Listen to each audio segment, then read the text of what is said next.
बहुत बहुत साधुवाद डॉक्टर साहब। महाकारुणिक बुद्ध को सादर नमन। परम पूज्य बाबा साहब डॉक्टर अम्बेडकर को सादर नमन।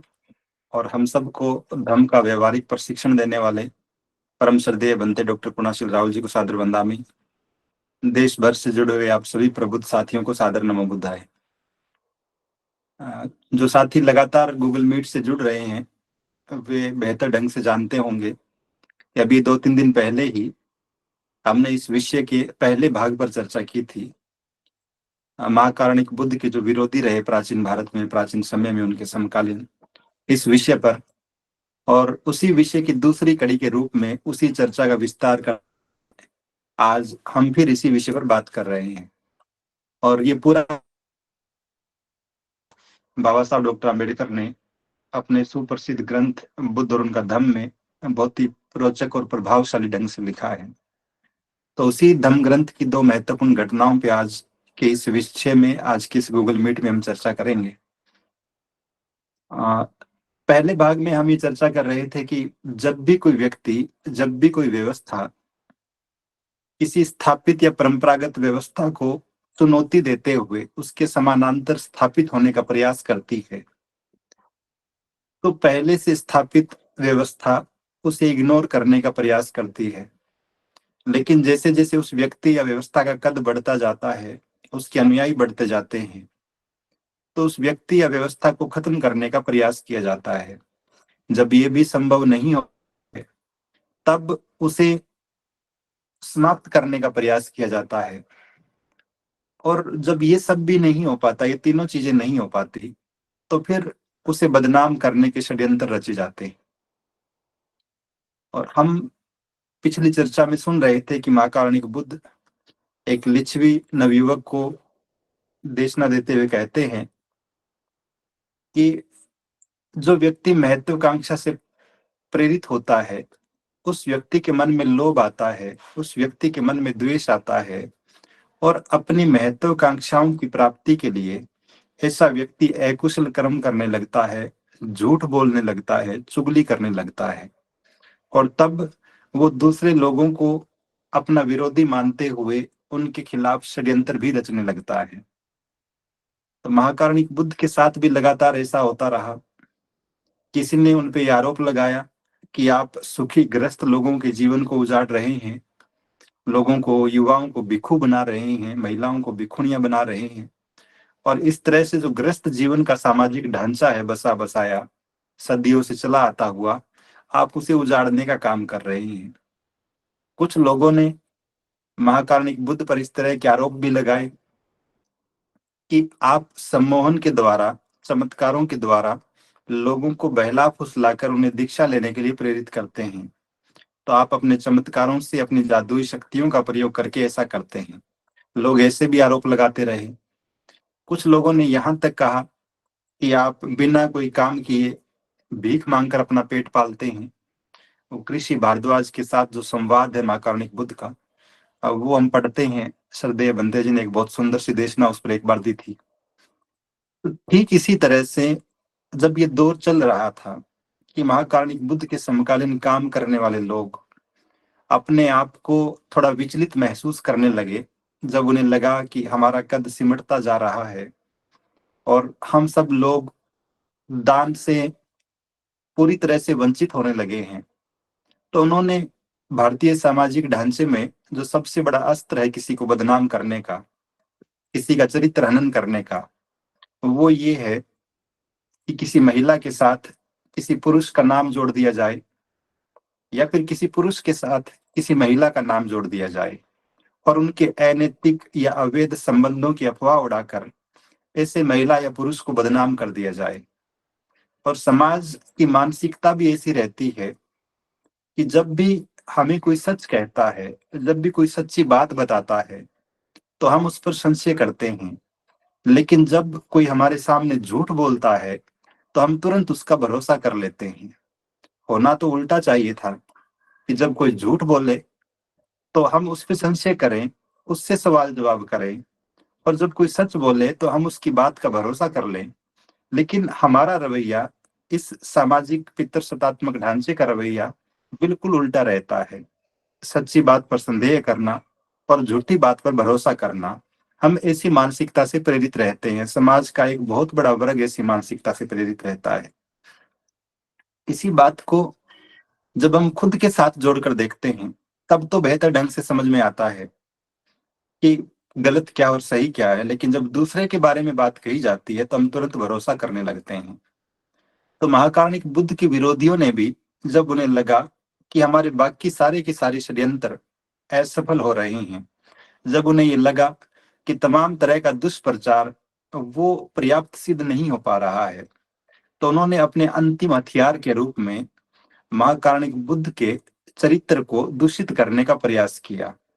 और एक संप्रदाय विशेष के लोगों ने, उस संप्रदाय विशेष के साधुओं ने उस दौर की सावित्री की एक बहुत ही खूबसूरत महिला, जिसका नाम सुंदरी था, उसे चुना और उसे कहा कि अगर आप हमारी सहायता कर सके महाकारुणिक बुद्ध को बदनाम करने में, तो हम बड़े आभारी रहेंगे आपके। सुंदरी उनकी बातों में आकर, चूंकि वो भी महाकारुणिक बुद्ध से परिचित नहीं थी ठीक ढंग से, न उनकी शिक्षाओं से परिचित थी, तो वो भी इस बात को स्वीकार कर लेती है कि उस संप्रदाय के साधु जैसा जैसा कह रहे थे, तो वो भी वैसा करने का निश्चय कर लेती है। अब जैसे ही शाम के वक्त उस शहर के सावथी के लोग जेतवन में महाकारुणिक बुद्ध की देशना सुनकर शाम को जब वापिस घर लौट रहे होते थे, तो सुंदरी महाकारुणिक बुद्ध की विहार की तरफ जाती हुई मिलती थी रास्ते में। जब लोग उससे पूछते कि अब शाम के वक्त जब अंधेरा होने को है, सब लोग घर लौट रहे हैं, सुंदरी तू कहाँ जा रही है, तो सुंदरी कहती कि मैं तथागत की गंधकुटी में जा रही हूँ, उनके विहार में जा रही हूँ। और अगले दिन सूर्योदय के वक्त जब लोग गांव या शहर से वापिस आ रहे होते थे तथागत की देशना सुनने के लिए, तो सुंदरी फिर वापिस आती हुई रास्ते में मिलती थी। लोग फिर पूछते कि सुंदरी तू कहाँ से आ रही है, वो कहती कि मैं रात भर महाकारुणिक बुद्ध की गंधकुटी में उनके साथ रही, वहीं से वापिस लौट के आ रही हूँ। तो स्वाभाविक था कि लोगों के मन में संशय उत्पन्न होता कि रात भर महाकारुणिक बुद्ध की कुटिया में क्या करती है, उनके विहार में क्या करती है। बहुत सारे लोग महाकारुणिक बुद्ध की शिक्षाओं से, उनके व्यक्तित्व से बेहतर ढंग से परिचित थे, उन्हें इस बात पर भरोसा भी नहीं होता था। लेकिन उस संप्रदाय के साधुओं ने एक षड्यंत्र करते हुए कुछ दिनों बाद सुंदरी की हत्या करवा दी और उन हत्यारों को कहकर सुंदरी की लाश को महाकारुणिक बुद्ध के विहार के पास ही एक कचरे के ढेर पे फेंकवा दिया। और फिर उस संप्रदाय के साधु ही राजा के सैनिकों के पास पहुंचते हैं और कहते हैं कि सुंदरी नाम की एक महिला गायब है कई दिनों से, वो मिल नहीं रही है, उसकी खोजबीन की जाए। और ढूंढते ढूंढते वो साधु खुद ही उन सैनिकों को उस कचरे के ढेर के पास ले जाते हैं जहां पे सुंदरी की लाश पड़ी हुई थी, और कहते हैं कि सुंदरी पिछले कई दिनों से महाकारुणिक बुद्ध के विहार में आ रही थी। ऐसा लगता है कि महाकारुणिक बुद्ध के शिष्यों ने, उनके भिक्षुओं ने अपने शास्ता की लाश बचाने के लिए सुंदरी की हत्या कर दी है और इसकी लाश को या कचरे के ढेर पे फेंक दिया है। तो उन्होंने पूरा षड्यंत्र रचा कि किसी भी प्रकार से महाकारुणिक बुद्ध को बदनाम किया जाए, उन्हें फंसाया जाए और महाराज की नजरों में बदनाम किया जाए। लेकिन जब ये सारा प्रकरण चल रहा था, तो जिन हत्यारों ने सुंदरी की हत्या की थी, जिन्हें उन साधुओं ने हायर किया था, वो शराब की दुकान पर उस हत्या की जो अमाउंट थी, राशि थी, उसके बंटवारे को लेकर आपस में लड़ पड़े। बात राजा के सैनिकों तक पहुंची और फिर जब सैनिकों ने उनसे पूछा तो सारा भेद खुलता चला गया। उन हत्यारों ने ये स्वीकार कर लिया कि सुंदरी की हत्या हमने ही की थी और इस संप्रदाय के साधुओं के कहने पर की थी। तो सारा का सारा षड्यंत्र एक तरह से उल्टा पड़ गया। उस संप्रदाय के साधुओं का जो थोड़ा बहुत प्रभाव बचा हुआ था, अपने प्रभाव को वो सोच तो ये रहे थे कि हम महाकारुणिक बुद्ध को बदनाम करके अपना प्रभाव बढ़ा लेंगे, लेकिन उनकी चाल, उनकी योजना उल्टी पड़ी और वो समाज में और ज्यादा बदनाम हो गए।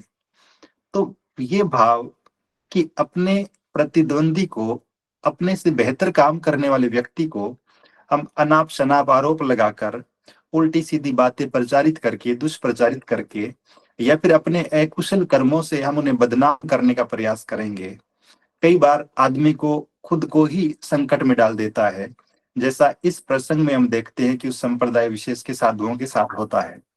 तो यहाँ ये बात और स्पष्ट होती है कि जब जब समाज को राह दिखाने वाले, धम्म का प्रचार करने वाले, सधम्म का प्रचार करने वाले, किसी निस्वार्थ भाव से काम करने वाले दृढ़ संकल्पित व्यक्तित्व पर जब जब कोई व्यक्ति आधारहीन आरोप लगाता है, तुच्छ प्रवृत्ति से ग्रस्त होकर आरोप लगाता है, निश्चित रूप से समाज उन चीजों को बहुत थोड़े समय में भांप लेता है कि सच क्या है और झूठ क्या है, और अंततः ऐसा दुष्प्रचार करने वाले लोग ही संदेह के घेरे में आते हैं। ऐसी एक और छोटी सी घटना पढ़ने को मिलती है।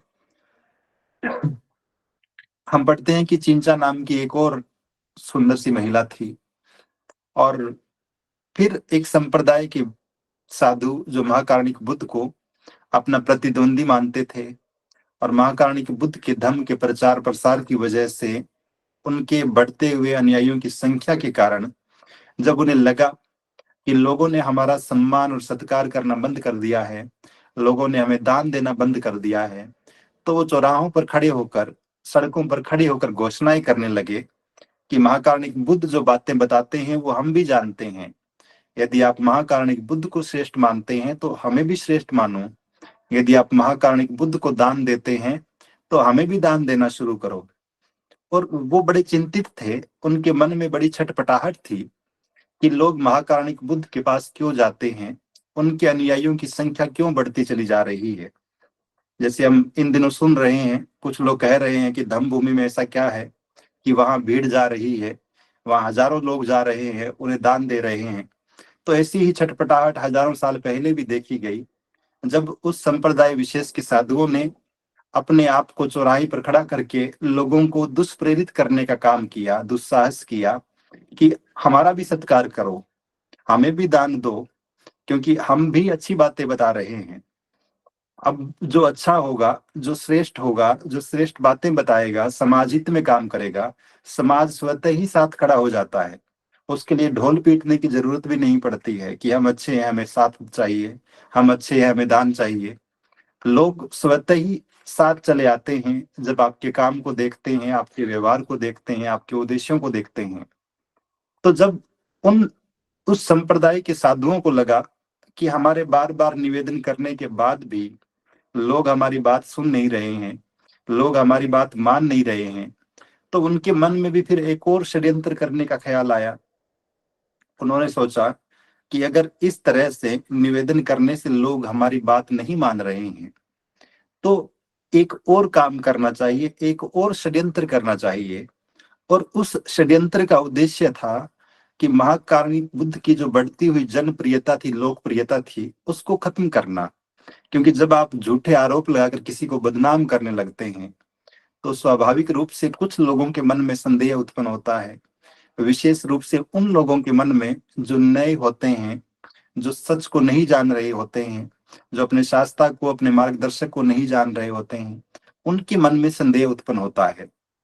तो किसी न किसी प्रकार से महाकारुणिक बुद्ध की लोकप्रियता को, उनकी जनप्रियता को, उनको मिल रहे अपार जन समर्थन को खत्म कैसे किया जाए, ये उद्देश्य बनाकर, इस उद्देश्य से प्रेरित होकर उन साधुओं ने इस बार एक और महिला को चुना।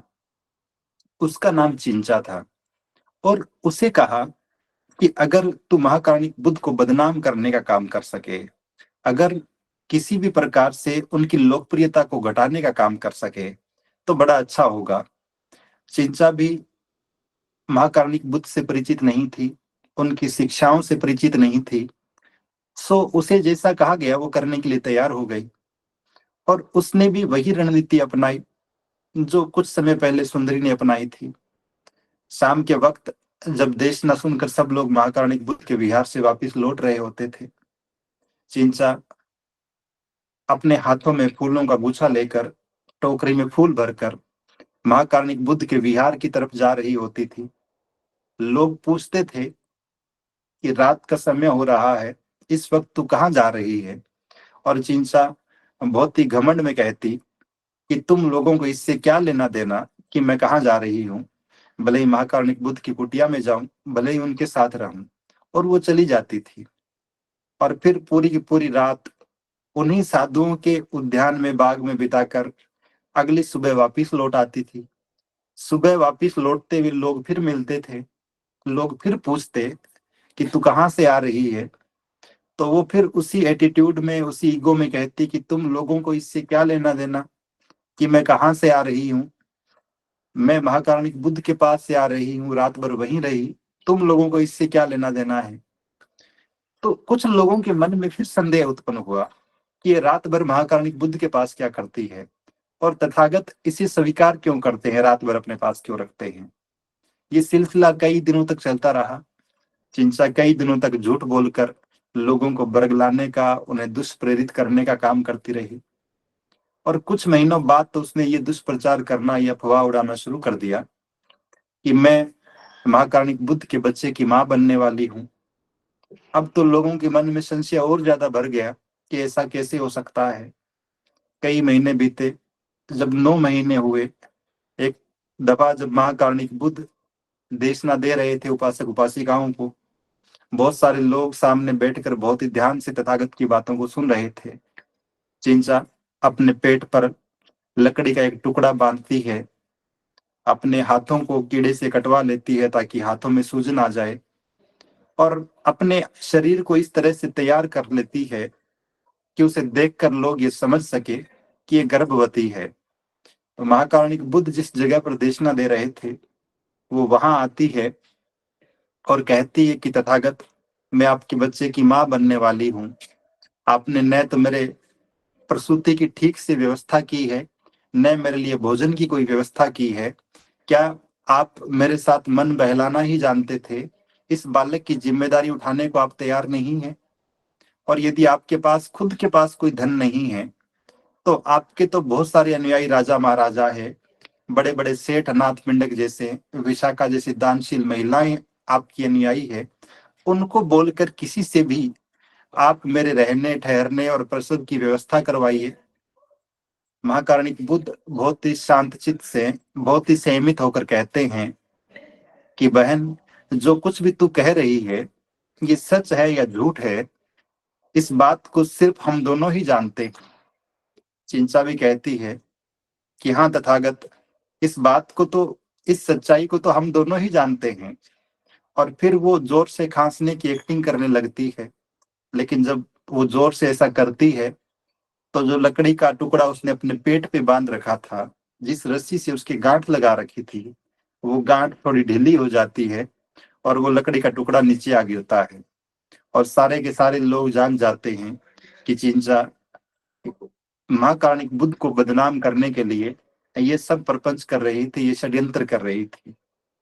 तो इस तरह से 2 बार ऐसे अवसर आते हैं जब महाकारुणिक बुद्ध को बदनाम करने के लिए उनके विरोधी अलग अलग महिलाओं को तैयार करके और षड्यंत्र करते हैं।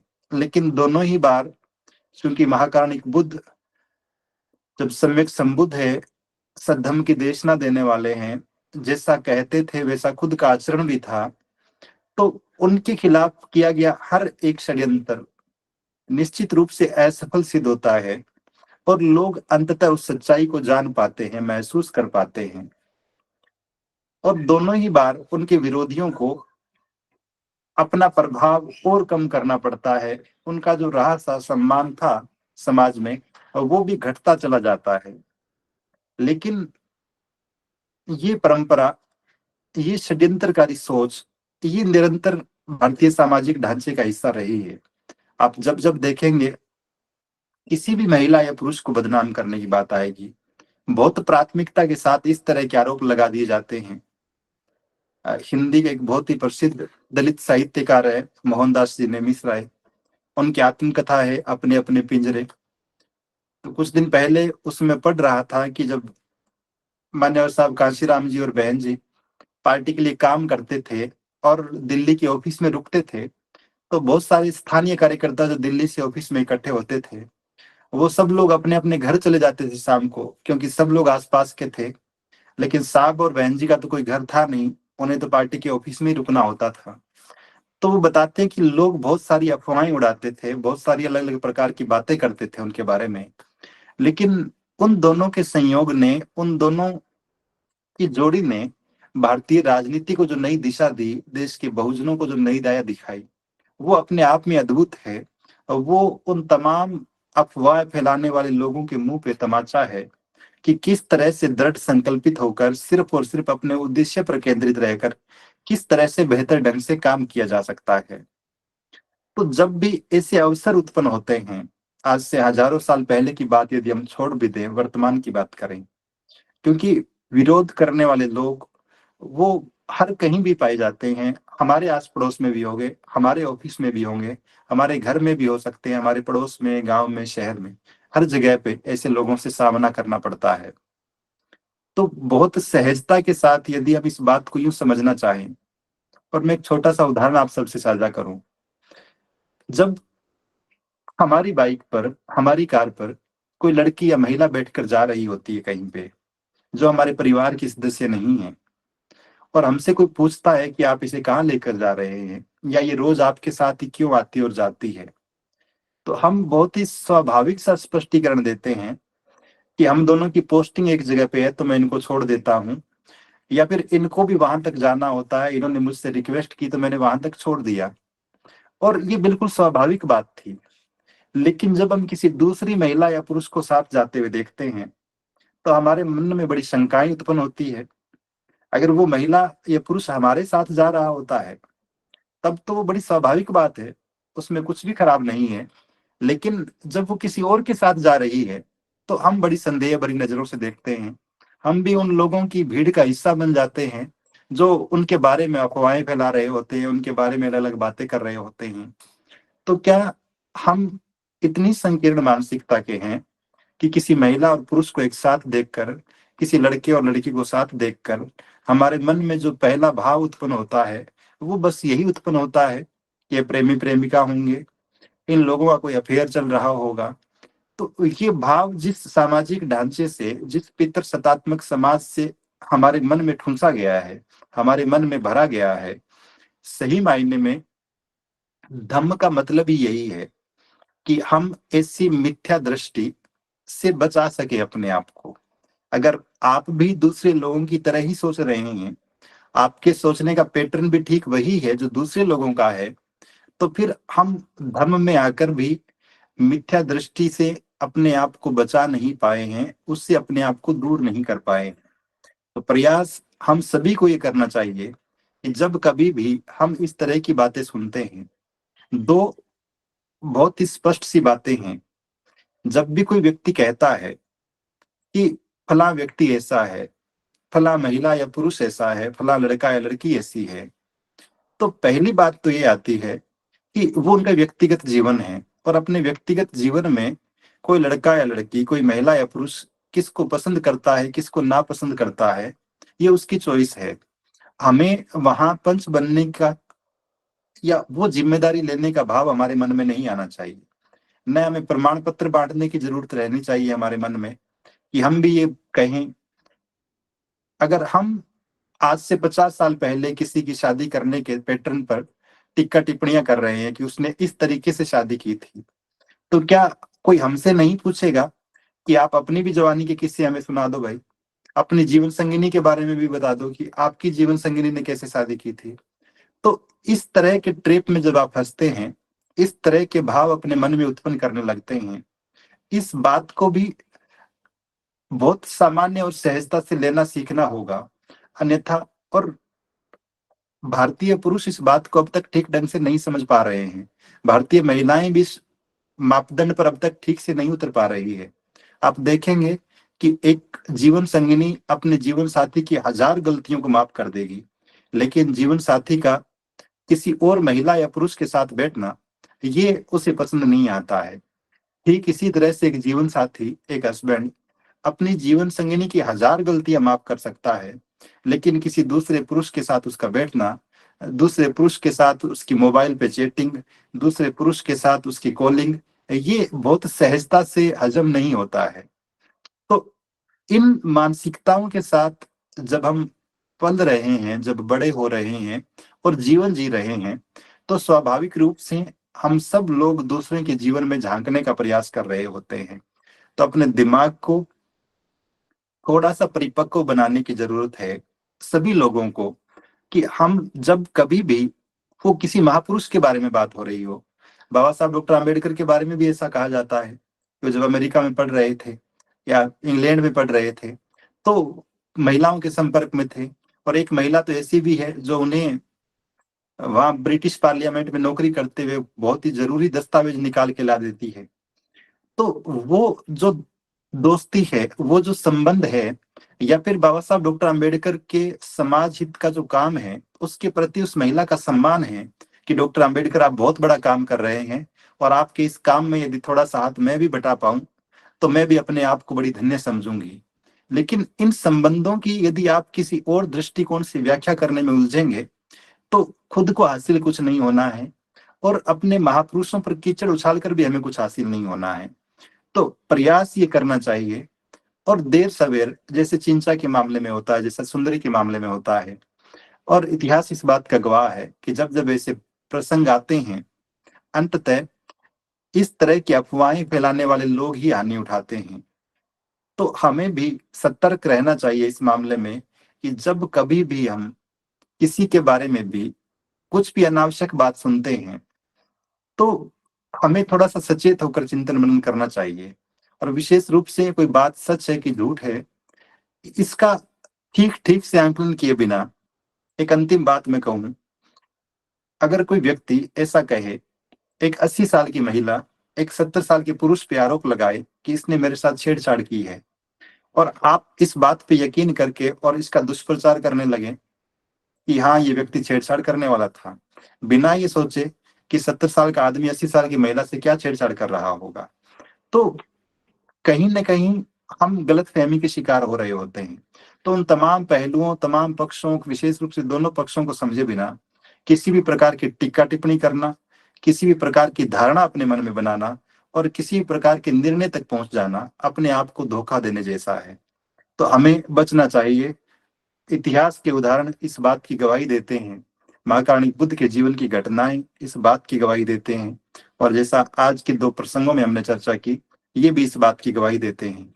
तो मैं अपनी बात को खत्म करूं, वसीम बरेलवी की गजल के दो तीन शेर मुझे याद आ रहे हैं। जो भी महत्वाकांक्षी लोग हैं, जो भी लोभ के वशीभूत काम होकर करने वाले लोग हैं, जो भी अकुशल कर्म करने वाले लोग हैं, झूठ बोलने वाले, चुगली करने वाले, आधारहीन आरोप लगाने वाले लोग, उन सब के लिए ये गजल के शेर ठीक ठीक मुझे प्रतीत होते हैं। वसीम बरेलवी लिखते हैं कि अपने हर एक शब्द का मैं खुद आईना हो जाऊंगा, कि अपने हर एक शब्द का मैं खुद आईना हो जाऊंगा, किसी को छोटा कह के मैं कैसे बड़ा हो जाऊंगा, और तुम गिराने में लगे थे, तुमने सोचा ही नहीं, मैं गिरा तो मसला बन के खड़ा हो जाऊंगा, और मुझको चलने दो, अकेला है मेरा सफर, रास्ता रोका गया तो मैं काफिला हो जाऊंगा, और सारी दुनिया की नजर में है मेरा अहदे वफा, एक तेरे कहने से क्या मैं बेवफा हो जाऊंगा, एक तेरे कहने से क्या मैं बेवफा हो जाऊंगा। आप सभी ने बड़े ध्यानपूर्वक सुना, सभी को बहुत बहुत साधुवाद। श्रद्धेय बंते जी को सादर बंदामी। नमो बुद्धाय।